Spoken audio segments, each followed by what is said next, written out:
muy buenas tardes a todos y a todas. Yo soy Juana Gregory y soy técnica de la Secretaría de Igualdad Federal. Y vengo a hablar un poco de un tema que, aunque no es violencia laboral propiamente en el trabajo, sí que nosotras creemos que afecta directamente y pensábamos que este era el momento también de hablar de esto, porque es difícil encontrar un espacio en el que podamos pues transmitir qué es lo que estamos plasmando a través de la negociación colectiva, en los convenios y sobre todo en los planes de igualdad, las cuestiones que tienen que ver con violencia de género, que aunque no están entendidas como violencia laboral propiamente dicha, sí que hacen las cosas que estamos plasmando en los planes que las vidas de muchas mujeres se vean pues positivamente mejoradas, ¿no?, con las cuestiones que estamos planteando. En general, lo que yo os voy a contar tiene que ver con lo que es la violencia de género así a nivel general, y lo que al final de la exposición veréis que es lo que nosotras diariamente vamos defendiendo. Bueno, aquí os traigo una cosa que, bueno, solo para hacer un recordatorio, ¿no?, de dónde hemos partido y dónde estamos, porque, perdón, aunque parece que hace mucho tiempo en las cosas, pues no hace tanto, ¿no? Yo, que no soy muy joven, no soy muy mayor, tampoco soy muy joven, recuerdo haberle regalado a mi padre Colonia Luqui en el Día del Padre, ¿no? Con lo cual tampoco hace tantos años de esta publicidad. Como veis, no sé si se ve bien, pero la señora tiene un ojo morado, ¿eh?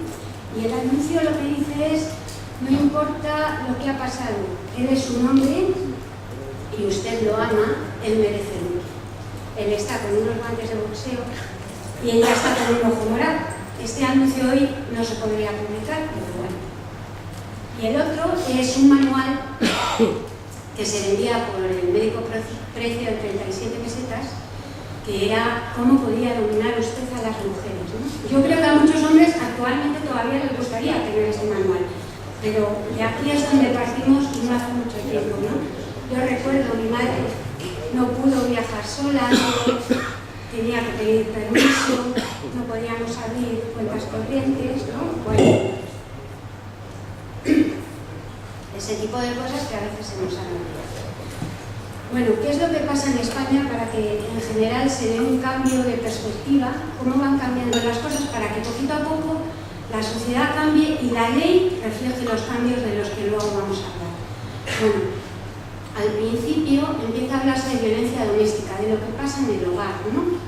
Lo que pasaba solo en el hogar. Este fue un problema fundamental para sacar a la luz la violencia de género. ¿Por qué? Porque se entendía que era una violencia que estaba en el ámbito privado de las personas y que la sociedad no tenía que intervenir sobre ello, ¿no? Era un tema que pasaba entre un hombre y una mujer y todos recordamos eso de una hija, esto es lo que hay, tenemos que aguantar y todas esas cosas, ¿no? Y de repente todos empezamos a percibir que este no es solo un problema privado, sino que hay algo más, ¿no? Que socialmente no nos podemos permitir una lacra como la que luego iremos viendo. Digo, se empieza a plantear el problema como un problema público y ocurre una cosa muy curiosa, y es que a veces los medios de comunicación, sin quererlo, hacen que los problemas salten. Yo no sé si os acordáis, si no es fácil de buscar por internet, en el 97 hubo un programa de televisión en Canal Sur que entrevistó a una señora mayor que se llamaba Ana Orantes, a la que le debemos muchas cosas.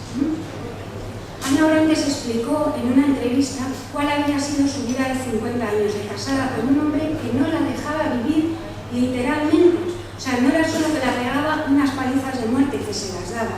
No era solo que había tenido, me parece, si no me equivoco, 9 hijos, que no sé cuántos abortos, que tenía unas relaciones sexuales no deseadas continuamente, sino que además no podía salir sola, no controlaba su dinero.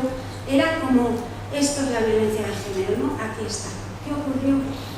Si os acordáis, 4 días después su marido la roció con gasolina y la prendió fuego delante de sus hijos.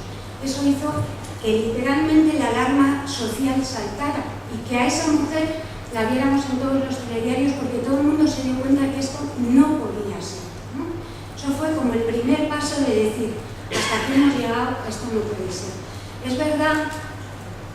que muchas entidades y muchas asociaciones de mujeres llevaban ya tiempo trabajando sobre esto, y sobre todo porque nos venía una ola de otros países europeos en las que llevaban mucho tiempo trabajando sobre esto y ya estábamos viendo que las cosas podían ir cambiando, ¿no? A la vez muchas organizaciones sociales, muchísimas organizaciones de mujeres y también las organizaciones sindicales con sus áreas de mujer se echaron a la calle. En concreto en mi ciudad, en Madrid, durante muchos años las organizaciones de mujeres se reunían todos los 25 de todos los meses en la Puerta del Sol de Madrid. No hacían nada, solo estaban. Y cada mes llevaban un cartel con las mujeres que durante ese tiempo habían fallecido a manos de sus parejas, de sus maridos o de esas cuestiones, ¿no? Fue una labor reivindicativa muy silenciosa, porque durante mucho tiempo ni siquiera fueron capaces de poder salir en la tele. No eran noticia, ¿no? La noticia saltó con Ana Orantes, que yo creo que siempre la tenemos que tener, recordarla, ¿no? Y lo que os digo, políticamente, ideológicamente, empezamos a ver que este es un problema social serio y que la sociedad tiene que responder, que no es solo un tema privado de dos personas que viven en una misma casa. Como un recordatorio, y yo creo que también como un homenaje a todas nuestras compañeras, aquí tenéis los datos del total de mujeres que han fallecido durante estos 10 últimos años. Los datos de este año 2011 solo reflejan hasta octubre. Las mujeres que han fallecido en noviembre todavía no están contabilizadas. Lógicamente, ninguna sociedad se puede permitir perder a 750 personas, ¿no? Sin ninguna razón, ¿no? Pero es que además yo sí que quiero traer aquí que esa es la punta del iceberg. Lo que vemos son los asesinatos, pero es verdad que lo que se nos queda a veces por el camino son todas las largas de las mujeres que tienen lesiones, que las tienen consigo para toda su vida, que tienen lesiones psicológicas que hasta en términos económicos, tan frío como eso hay que hablarlo, nos están costando una pasta, porque es que a esas mujeres hay que atenderlas médicamente, psicológicamente. Esta es la puntita del iceberg. Muchas veces se habla de las muertas, pero hay que empezar a recordar los niños que ven este tipo de violencia, y las mujeres que lo están viviendo cotidianamente. Bueno, pues ya os digo, a raíz de todo este cambio social y a raíz de toda esta formulación, empezamos a ver reflejado por fin que existen unos cambios que se van reflejando poquito a poco en las leyes, ¿no? Y de repente vemos como el Código Penal español agrava la pena en determinados delitos. Por ejemplo, ya no es condición sine qua non que haya convivencia para que la violencia, entonces todavía doméstica o de pareja, se pueda juzgar. También en este Código Penal empieza a hablarse de lo que es violencia ocasional, o sea, se empieza a reconocer por fin que la violencia de tu pareja, novio, digamos, o pareja con la que todavía no mantienes ninguna razón de convivencia, también puede ser juzgada. Empieza a hablarse del tema de los menores como una cuestión muy importante. Poco a poco, después se cambia la ley de enjuiciamiento criminal, que da un paso muy importante en este aspecto, porque por primera vez salen las órdenes de protección hacia las mujeres. Eso quiere decir que el Estado, a través de su ministerio, a través de la justicia, obliga a tener protección hacia las víctimas, hacia las mujeres a las que se ha reconocido la violencia doméstica, en este caso, vuelvo a repetir, todavía doméstica, hasta que en 2004 se promulga la actual ley que tenemos, que esta sí fue votada por todos los grupos parlamentarios. Aquí sí que afortunadamente hubo unanimidad, y se formaliza la ley actual que tenemos de medidas de protección contra la violencia de género. ¿Por qué os cuento todo esto? Porque aunque no es una ley propiamente laboral, sí que marca, lo vamos a ver, cuestiones que tienen que ver con el ámbito laboral. Y sobre todo en su preámbulo marca una cosa muy importante. Dice lo que es violencia de género. Y entonces reconoce que es violencia de género ejercida hacia las mujeres solo por una cosa, porque son mujeres. Eso es lo que dice la ley. Os la leo porque dice: la violencia de género no es un problema que afecte al ámbito privado, ya reconoce que es un problema público. Al contrario, se manifiesta como un símbolo más brutal de la desigualdad existente en nuestra sociedad. Se trata de una violencia que se dirige sobre las mujeres por el hecho mismo de serlo, por ser consideradas por sus agresores carentes de los derechos mínimos de libertad, respeto y capacidad de decisión. Esta es una ley que avanza porque no dice lo que en ese momento mundialmente empieza a sonar en los países, digamos, desarrollados, porque hablar de violencia de género en otros países es un tema difícil todavía, pero viene a plasmar en la ley lo que las organizaciones estaban pidiendo desde hacía muchos años y lo que se había consensuado en la Conferencia Mundial de Berín de Mujeres de la ONU. Prácticamente la misma resolución de Berín, la ley en su preámbulo, prácticamente la copia, ¿no? Y entonces reconoce que hay una violencia ejercida hacia las mujeres única y exclusivamente por el hecho de ser mujeres. Y es una declaración, bajo mi humilde punto de vista, muy bonita, porque sirve igual para España que para Berlín, París, África, América o Oceanía, da igual. Las condiciones de violencia se repiten en muchos países y aunque nos pareciera increíble, sí que es verdad que hay estudios que dicen que muchos de los ítems o indicadores que aquí valoramos sobre la violencia de género hacia las mujeres son los mismos que están valorando otras compañeras y compañeros en otros países y se repite lo mismo, ¿no? Es una cuestión de poder. Yo tengo el poder y puedo ejercerlo sobre ti porque te considero inferior, ¿no? Eso es lo que en ese momento recoge nuestra ley vigente hasta ahora mismo. Marca acciones, esto también es muy importante, en diversos campos, no solo en el campo judicial, ¿no? Sino que marca acciones en educación y le dice a los educadores que hay que trabajar el tema de la violencia de género en los institutos y en los colegios, que hay que prevenir lo que hablábamos esta mañana, lo importantísimo que es la prevención en este campo, que los chavales y las chavalas se sientan iguales desde el principio, que sean capaces de trabajar transversalmente, que esta es una palabra que los y las que negociáis planes de igualdad con nosotros nos oís repetir mucho, somos muy pesadas con lo de la transversalidad de género, ¿no? Dice, bueno, la violencia de género es un tema transversal que se puede trabajar en una clase de matemáticas o en una tutoría o tal, que no hay que dejar que el espacio educativo sea ajeno, ¿no? Marca en lo judicial, pues porque crea nuevos juzgados específicos de violencia de género, porque dota jueces específicos, abogadas, se crean nuevas abogados especialistas en violencia, en la sanidad, porque también les hace a los médicos pues especializarse en detectar a las mujeres que llegan con problemas de violencia de género a sus consultas, ¿no?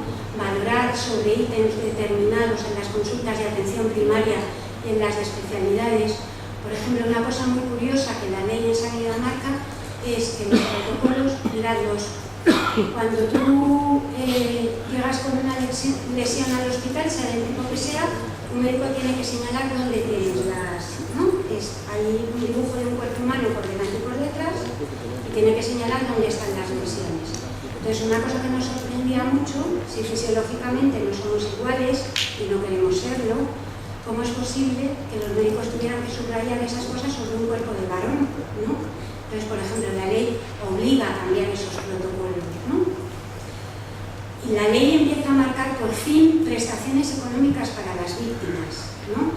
Es en este momento cuando las víctimas pueden solicitar la prestación de la RMI, que durante 3 años tiene una ayuda económica por el hecho de ser víctimas después del juicio. Y luego marcan nuevas pautas tanto para los servicios sociales, para la asistencia social, como para los temas jurídicos. Y además de todo esto, y lo que más nos importa, la ley marca temas en el ámbito laboral y dice que la suspensión y la extinción del contrato de trabajo dará lugar al desempleo. Esta es una novedad que después se ha ido plasmando en muchos elementos, que después se ha ido plasmando en cuestiones con las que nosotros trabajamos diariamente, ¿no? Y que además el tiempo de suspensión se considerará periodo de cotización efectivo a efectos de prestaciones para la seguridad social. Y este es un tema importantísimo, como sabéis, para las mujeres que son víctimas de violencia de género. Además, amplía derechos laborales, por ejemplo, en temas de reducción y reordenación del tiempo de trabajo, mejora los que ya marcaba el estatuto, marca otros nuevos.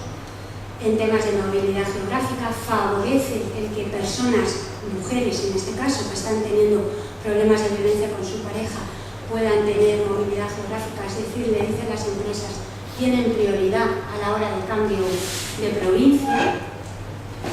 Les dice que tienen prioridad a la hora del cambio de centro, que se las puede cambiar de centros y hay que favorecerlo. Por ejemplo, yo, antes de empezar a trabajar en la Secretaría, y es curioso porque también es del sector, recuerdo un caso con el que yo trabajé, que era una persona que trabajaba en atención al público y la empresa la cambió a la cocina durante un tiempo, porque en ese momento el maltratador la estaba persiguiendo.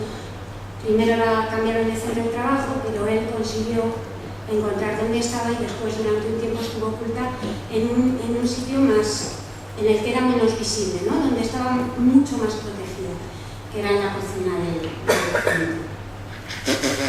Luego dice que la suspensión de la relación laboral reservará el puesto de trabajo, y también dice que las ausencias o faltas de puntualidad del trabajo motivadas por situación física o psicológica derivada de la violencia de género se considerarán justificadas cuando así lo determinen los servicios sociales o los servicios de salud, ¿vale? Que son los que no lo ven aquí, los que en ese momento son los que pueden certificar esto, porque yo creo que todos y todas lo sabéis, pero es importante decirlo.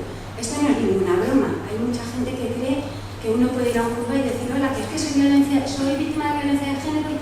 No, que esto lleva a su cosa y que cuando a uno le reconocen que es víctima es porque ha pasado por un juicio, actualmente por un juicio rápido, que suele ser 3 días posterior a la agresión, que todos y todas tenemos la obligación de, esto es un problema social, de denunciar o de poner en manos de la justicia cuando veamos que esto está ocurriendo a un vecino, a una prima, a una hermana, a una hija, que no se nos olvide que cualquiera de las mujeres que nos rodean, esto le puede pasar, que no es un tema de clases sociales, que esto pasa desde la gente que tiene muchísimo dinero hasta la gente que tiene poquísimo y que tenemos la obligación de estar ahí, ¿no? Pues aparte de esto, y para nosotras, para la Secretaría, importantísimo, en el 2007 damos como otro paso adelante más, porque se promulga la Ley de Igualdad Efectiva entre Mujeres y Hombres. Esta ya no tuvo, como sabéis, el voto de todos los grupos parlamentarios, es más, uno de ellos la ha llevado, la tiene recurrida, ¿no? Pero esta ley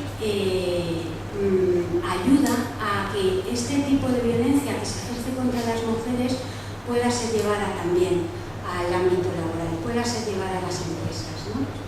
Plantea la igualdad de trato y oportunidades entre mujeres y hombres y la lucha contra todo tipo de discriminación, que eso, aunque no lo parezca, es también luchar contra la violencia de género. Plantea también muchas actuaciones en educación, en sanidad, en medios de comunicación. Pues por ejemplo, lo del anuncio que hemos visto antes, eso ahora mismo sería imposible poder sacarlo, porque ese anuncio, yo no sé si sabéis, por ejemplo, a nivel estatal, el Instituto de la Mujer tiene un observatorio sobre la publicidad en el que uno puede denunciar una conducta sexista en los anuncios o una conducta que considere violenta en los anuncios. Ha habido muchos de los que hemos visto de colonias que de repente los hemos dejado de ver, pues porque hay gente que los ha denunciado y en este caso el Ministerio de Sanidad e Igualdad tiene la obligación de intentar quitarlos, ¿no? Y plantea que los medios de comunicación traten este tema desde una perspectiva, digamos, pues que sea en relación con las víctimas y que no sea desde una postura tremendista. Ha habido muchas denuncias también a estos programas de televisión que sacan a las mujeres con un problema de estos siempre desde una perspectiva victimista, ¿no? Y en muy pocas ocasiones vemos programas en los que las mujeres hayan plantado cara a estos programas, pues también la ley dice esto, ¿no? plantea los planes de igualdad como medios efectivos para promocionar la igualdad en el ámbito laboral y dentro de ellos trabajar también el aspecto de la violencia de género, que como os digo, es verdad, no es un aspecto de violencia laboral propiamente dicho, pero si vamos a las cosas que la ley propone, vemos que este tipo de propuestas han hecho que muchas mujeres que tengan la desgracia, porque lo es, de ser víctimas de violencia de género, puedan mejorar su vida y alcanzar algunas cosas. La ley así genéricamente plantea pues cosas así, que veréis, ¿no? Informar a la plantilla de los derechos que legalmente tienen las víctimas, facilitar la adaptación de jornada, el cambio de turno, la flexibilidad horaria, facilitar el traslado, abonar temas de desplazamientos, mudanzas, etc. No computar como absentismo u ausencias las faltas de puntualidad de las mujeres, porque es que no es fácil este tema. Es que de repente su vida se le convierte en que tiene que ir a servicios sociales, tiene que ir al médico, tiene que ir al cole de los niños, tiene que ir con los niños a la terapia, y entonces hay muchos temas en los que verdaderamente la mujer puede ausentarse del tiempo de trabajo o puede llegar más tarde, ¿no?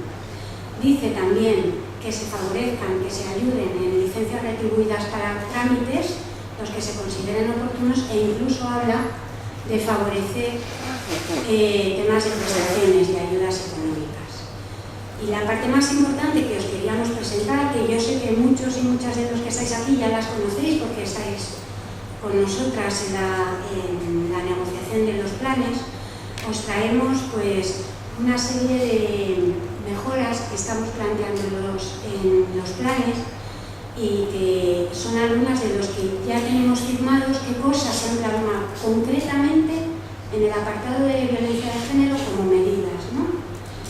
Pues nosotras, por ejemplo, que en casi todos los planes se recoge que se publique concretamente las mejoras y los derechos que tienen las mujeres víctimas de violencia de género, que se publiquen en las webs si es que hay acceso por parte de la plantilla a ese tipo de formato, y si no, pues que se cuelguen en los tablones, que se dé una información a través de la nómina, como sea. ¿Por qué entendemos esto? Pues porque es verdad, yo creo que hay que decirlo, que siempre nos hemos encontrado en este apartado muy buena disposición por parte de las empresas y que en casi todo el mundo había actuado como buenamente había podido. Si había tenido un problema de violencia de género en su empresa, había actuado con la mujer y había hecho lo que había podido. Pero en nuestro departamento consideramos que es muy importante que eso quede plasmado. No es baladí, porque hay mujeres que sí que dan el paso adelante y dicen yo tengo este problema, pero hay mujeres que no lo hacen, que lo viven en su intimidad más íntima, si queréis. Y si ellas tienen un papel en el que eso quede reflejado, pueden ir a la empresa, pueden ir a decir pues esta es mi denuncia, esta es mi tal, y me gustaría tener derecho a este tipo de cosas, ¿no? También en algunos de los planes sobre la adaptación de la jornada pues se recoge la posibilidad de adaptación, del cambio de turno, o que se dé la flexibilidad horaria, que se garantice el tema de que si tienen determinadas consultas o determinadas terapias que puedan asistir. En cuanto a los traslados, en algunos hemos conseguido que se aumente la reserva de puesto de trabajo hasta 1 año, cuando la ley marca 6 meses. Una vez que te trasladas a otra provincia o a otro centro de trabajo, pues que en ese plazo tú luego puedas decidir si quieres quedarte a donde te has ido, o puedes volver al sitio donde partiste porque ya la cosa está solucionada y es mejor para tu vida.